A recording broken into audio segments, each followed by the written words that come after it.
Una carta escrita con 15 años de arrepentimiento. Una hija viviendo con el peso de un silencio eterno. Él la escribió para pedir perdón, pero el destino se la entregó demasiado tarde. ¿Qué palabras, selladas en un sobre amarillento, podían sanar una herida que el tiempo nunca pudo cerrar? Esta es la historia de cómo el perdón puede llegar después del adiós, demostrando que el amor es más fuerte que la ausencia. Si crees que hay palabras que nunca mueren, comenta ahora: el perdón no tiene tiempo. El sobre yacía sobre la mesa de centro, un rectángulo pálido y silencioso, en medio del ordenado caos del apartamento de Elena. No era una factura, ni publicidad, ni una postal de un amigo lejano. Era una anomalía. El cartero, un hombre joven con una sonrisa fácil que ella veía casi a diario, se la había entregado con una extraña solemnidad, como si supiera que no era un correo ordinario. «Entrega certificada, señorita», había dicho, y ella había firmado con un bolígrafo que temblaba ligeramente en su mano. Ahora, el sobre parecía mirarla desde la superficie de madera oscura. El sello postal era de su ciudad natal, un lugar que no había visitado en más de una década. Pero fue la caligrafía del destinatario lo que le heló la sangre en las venas. Era una escritura temblorosa, casi frágil, pero inconfundible. Cada curva, cada trazo inclinado, cada punto sobre una I era un fantasma de su infancia. Era la letra de su padre, Ricardo. Un nombre que no había pronunciado en voz alta en años, un nombre que se había convertido en un eco hueco en los rincones más profundos de su memoria. 15 años, 15 años de silencio absoluto, un abismo cavado por el orgullo y regado con lágrimas no derramadas. 15 años desde la última discusión, las últimas palabras gritadas, la última puerta cerrada de un portazo que había resonado a través del tiempo, separándolos más eficazmente que cualquier océano. ¿Por qué ahora? ¿Qué podría querer decirle después de tanto tiempo? Una parte de ella, la niña herida que todavía vivía en su interior, quería romper el sobre en 1000 pedazos y arrojarlo a la basura, borrar su existencia como él había borrado la suya. Pero otra parte, la mujer de 32 años que había construido una vida sobre los cimientos de esa ausencia, sentía una curiosidad magnética y aterradora. El sobre era delgado, contenía solo unas pocas hojas, a juzgar por el tacto, pero pesaba en la habitación como si contuviera el peso de todos esos años perdidos. Se sentó en el sofá, el cuero frío contra su piel. La luz de la tarde entraba por la ventana, iluminando las partículas de polvo que bailaban en el aire, cada una un segundo perdido, un momento irrecuperable. Miró el remite. El nombre de su padre, Ricardo Montes, y una dirección que reconoció al instante, la casa donde había crecido, la casa que había abandonado con la promesa de no volver jamás. Sus dedos, los de una artista acostumbrada a manejar pinceles finos y carboncillo, se sentían torpes y ajenos mientras rozaban el borde del papel. El corazón le latía con fuerza en el pecho, un tambor sordo que marcaba un ritmo de ansiedad y una extraña, diminuta esperanza. ¿Sería una disculpa? ¿Una justificación? ¿Una petición? ¿O simplemente una formalidad? ¿Una noticia sobre la venta de la casa? ¿Un último lazo burocrático que cortar? Cada posibilidad era un pequeño aguijón. El silencio del apartamento era ensordecedor. Podía oír el zumbido del frigorífico, el lejano murmullo del tráfico, el latido de su propia sangre en los oídos. Se dio cuenta de que estaba conteniendo la respiración. Exhaló lentamente, un intento de calmar el torbellino en su interior. No era solo una carta, era un veredicto, un juicio sobre 15 años de dolor, de preguntas sin respuesta, de noches en vela preguntándose si él alguna vez pensaba en ella. Era la llave de una puerta que había cerrado con 7 cerrojos, sin saber si al otro lado encontraría la paz o un monstruo aún más grande. Finalmente, con un movimiento que se sintió a la vez violento y sagrado, deslizó el dedo bajo la solapa y rasgó el papel. El sonido fue desproporcionadamente alto en la quietud, el sonido de algo que se rompía para siempre. Dentro había 2 hojas de papel de carta, dobladas con precisión. El papel era de buena calidad, de color crema, pero las manchas de tinta en algunos lugares y las arrugas delataban la lucha que había tenido lugar sobre su superficie. Sacó las hojas, sus manos aún temblando. El olor a tinta y a un vago perfume a cedro, el olor del estudio de su padre, la golpeó con la fuerza de un recuerdo físico. Por un instante, volvió a tener 10 años, escondida bajo su escritorio mientras él trabajaba, el mundo seguro y contenido en aquella habitación. La primera línea la esperaba, escrita en esa caligrafía temblorosa y familiar. El aire se le atascó en la garganta. Sabía, con una certeza que le erizaba la piel, que lo que estaba a punto de leer cambiaría todo. No sabía si para bien o para mal, pero el mundo tal como lo conocía estaba a punto de desaparecer, disuelto en la tinta de unas pocas palabras escritas por un hombre que era a la vez su creador y su mayor fantasma. El abismo entre ellos no se había abierto de la noche a la mañana. Había sido una lenta erosión, una grieta que comenzó como una fisura capilar y que, con el tiempo y la presión del orgullo, se convirtió en un cañón infranqueable. Elena recordaba la raíz de todo con una claridad dolorosa, como si la escena estuviera grabada a fuego en su mente. Tenía 17 años y el mundo entero parecía una promesa. Acababa de ser aceptada en la escuela de arte más prestigiosa del país, un sueño que había alimentado desde que tenía edad para sostener un lápiz. Corrió a casa con la carta de aceptación en la mano, el corazón a punto de estallarle de alegría, segura de que su padre, un hombre pragmático y de negocios, finalmente vería el valor de su pasión, la seriedad de su vocación. Pero la reacción de Ricardo no fue la que esperaba. La miró no con orgullo, sino con una profunda y amarga decepción. «Arte», había dicho, la palabra sonando como un insulto en sus labios. «Vas a desperdiciar tu inteligencia, tu potencial, en garabatos. Te he dado todo, Elena, la mejor educación, todas las oportunidades para que te hagas cargo del negocio familiar, para que tengas un futuro seguro, ¿y lo tiras todo por un pasatiempo?». Las palabras la habían golpeado como piedras. «No es un pasatiempo, papá, es mi vida, es lo que soy». Su voz había sido un susurro tembloroso. «Tu vida será la de una artista muerta de hambre», había replicado él, su tono endureciéndose. «No voy a pagar un centavo por esa locura». La discusión se había intensificado, convirtiéndose en un huracán de reproches y palabras hirientes. Ella le acusó de no haberla entendido nunca, de querer moldearla a su imagen y semejanza. Él la acusó de ser una niña malagradecida e ingenua, incapaz de ver el mundo real. La puerta se cerró de un portazo, y con ella se cerró una etapa de sus vidas. Elena se fue. Con la ayuda de una beca y 2 trabajos a tiempo parcial, se abrió camino en la escuela de arte. Los primeros años fueron de una soledad aplastante. Cada éxito, cada pequeño logro, estaba teñido por la amargura de no poder compartirlo con él. Cada fracaso era un eco de sus palabras. «Te lo dije». Se prometió a sí misma que nunca sería la primera en llamar. Su orgullo era una armadura que la protegía del dolor del rechazo. Mientras tanto, Ricardo se atrincheró en su propio silencio. Vio a su hija florecer desde la distancia, a través de recortes de periódicos locales sobre exposiciones de arte, que un amigo le pasaba discretamente, o de las torpes actualizaciones de parientes lejanos. Vio su nombre en catálogos de galerías. Una vez, incluso condujo hasta una ciudad vecina y con el corazón en un puño, entró en una pequeña galería donde se exhibía una de sus primeras obras. Era un paisaje de la costa cerca de su casa de la infancia, un lugar al que solían ir juntos. Compró el cuadro a través de un intermediario, pagando mucho más de su valor, y lo colgó en su estudio en una pared donde nadie más pudiera verlo.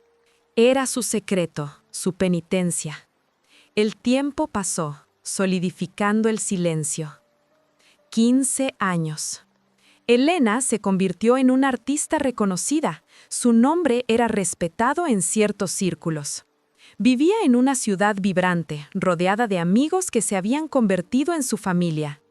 Pero por las noches, en la quietud de su estudio, la ausencia de su padre era una presencia palpable, una sombra que se alargaba sobre sus lienzos.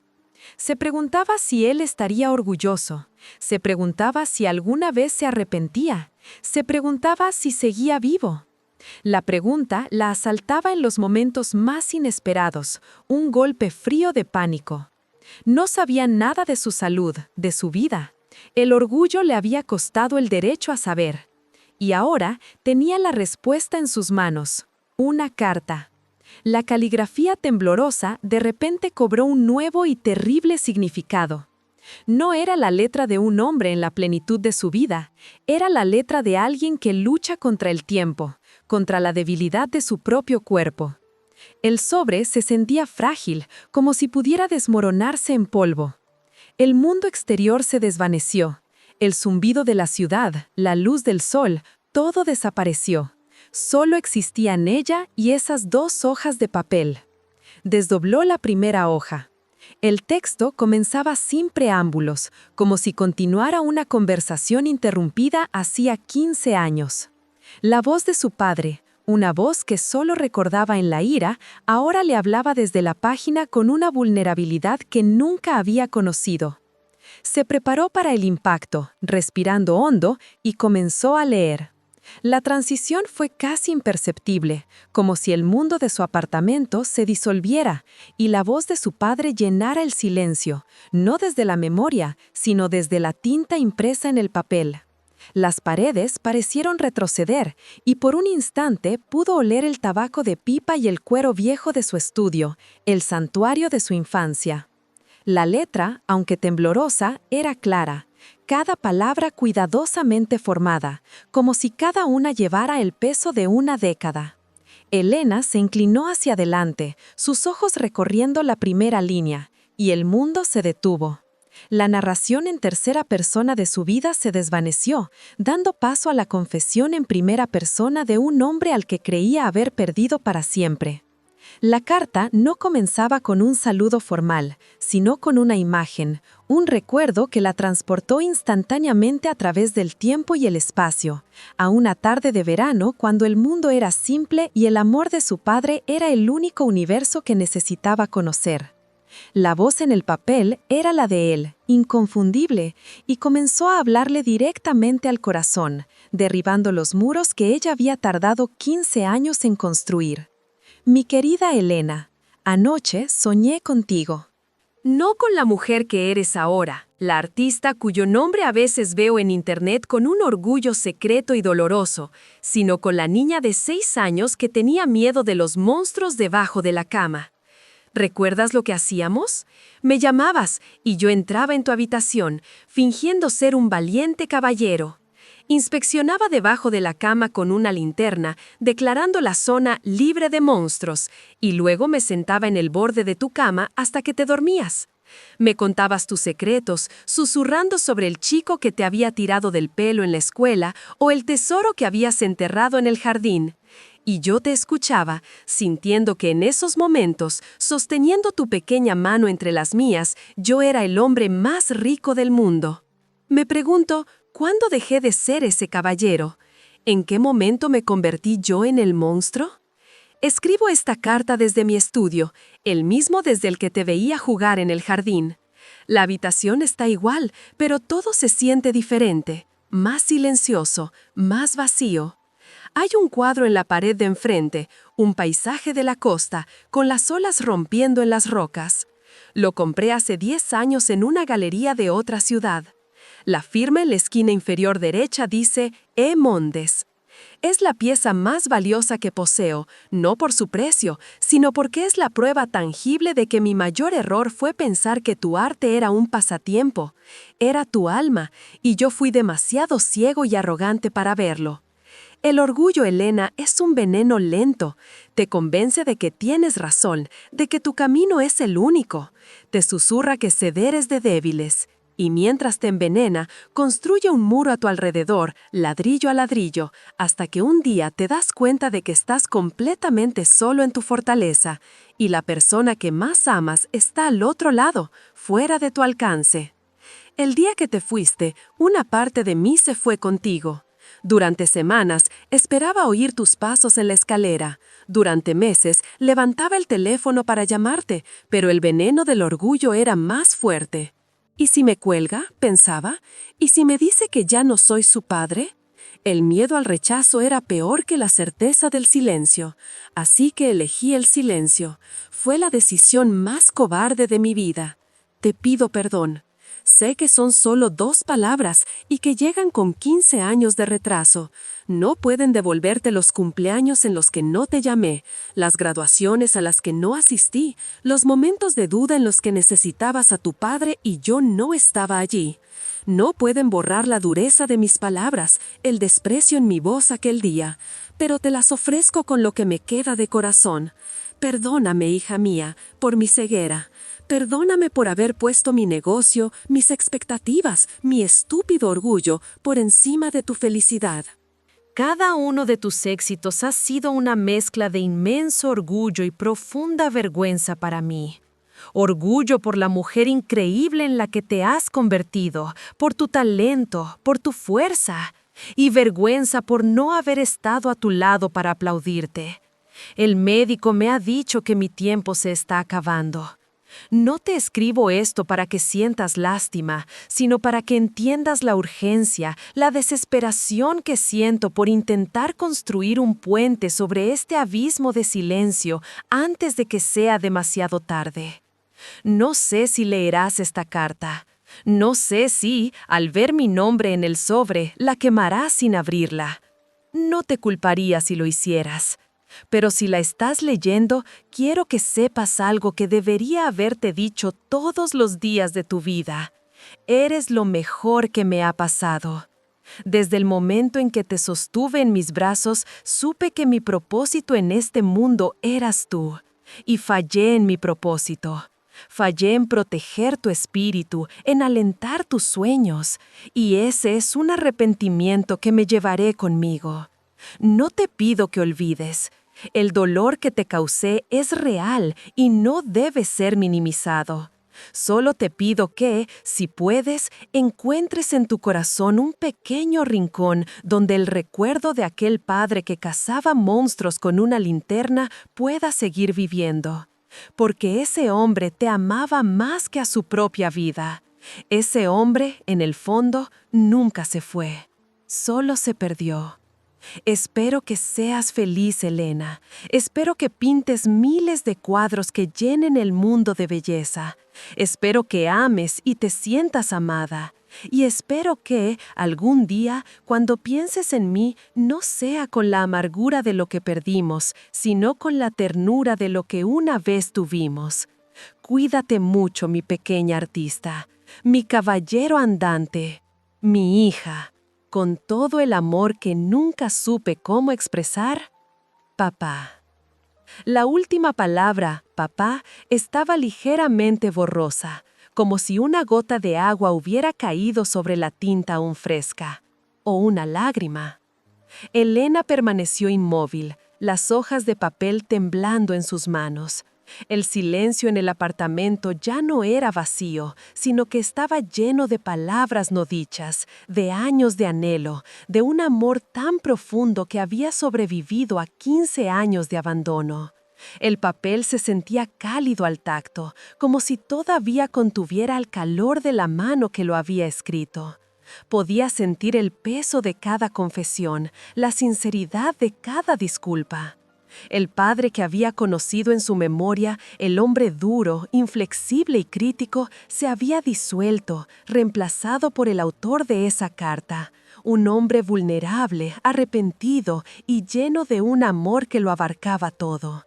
Las lágrimas que había reprimido durante tanto tiempo comenzaron a brotar, silenciosas al principio, luego en sollozos que sacudían todo su cuerpo. No eran lágrimas de tristeza por el tiempo perdido, ni de ira por el dolor sufrido. Eran lágrimas de liberación. Lloró por la niña de 17 años que se había sentido traicionada, por la joven que había luchado sola y por la mujer que había vivido con un agujero en el corazón. Pero también lloró por su padre, por su soledad, por su cobardía y finalmente por su valentía al escribir esa carta. El muro de orgullo que ella había construido con tanto esmero se derrumbó, ladrillo a ladrillo, dejando su corazón expuesto. El perdón que él pedía ya no era una pregunta, sino un hecho. ¿Cómo podría no perdonarlo? En esas 2 páginas él le había devuelto a su padre. No al hombre que la había herido, sino al que cazaba monstruos bajo su cama. La carta descansaba ahora en su regazo, las palabras ya grabadas en su alma. El sol de la tarde había descendido, tiñendo la habitación de tonos anaranjados y dorados. Elena se levantó y caminó hacia la ventana, mirando la ciudad que se extendía bajo sus pies, un tapiz de luces y vidas entrelazadas. Durante 15 años se había sentido como una isla, desconectada de su propio pasado. Ahora sentía un ancla. La carta no había borrado el pasado, no había reescrito la historia, pero le había dado un nuevo final. Le había dado la paz. El perdón no había llegado a tiempo para una conversación, para un último abrazo. Había llegado después del adiós, pero había llegado. Y en su llegada tardía trajo consigo el poder de sanar las heridas más profundas. Las palabras de su padre habían construido un puente, no sobre el espacio, sino sobre el tiempo. Un puente que conectaba el presente con el pasado, la herida con la cura, la ausencia con el amor eterno. Y en ese momento, de pie junto a la ventana mientras la noche comenzaba a caer, Elena supo que ya no estaba sola. El amor de su padre, liberado de la prisión del silencio, la envolvería para siempre, como el recuerdo cálido de un caballero que, con una linterna, había prometido mantener a los monstruos a raya. Y había cumplido su promesa. ¿Cuántas palabras se quedan sin decir, atrapadas por el orgullo o el miedo al rechazo? La historia de Ricardo y Elena nos recuerda que el amor no necesita presencia física para sanar, y que el perdón es un regalo que nos hacemos a nosotros mismos, incluso cuando llega tarde. ¿Y tú? ¿Hay alguien a quien necesites perdonar o pedir perdón? ¿Crees que las palabras pueden curar incluso después del final? Déjanos tu reflexión en los comentarios. Tu voz es importante en esta comunidad. Y ahora, si te gustan las historias que tocan el alma y te hacen reflexionar sobre la vida, ya tienes una nueva narración apareciendo en tu pantalla. Dale al play y prepárate para sentir, porque las mejores historias son las que se quedan contigo mucho después de que terminan.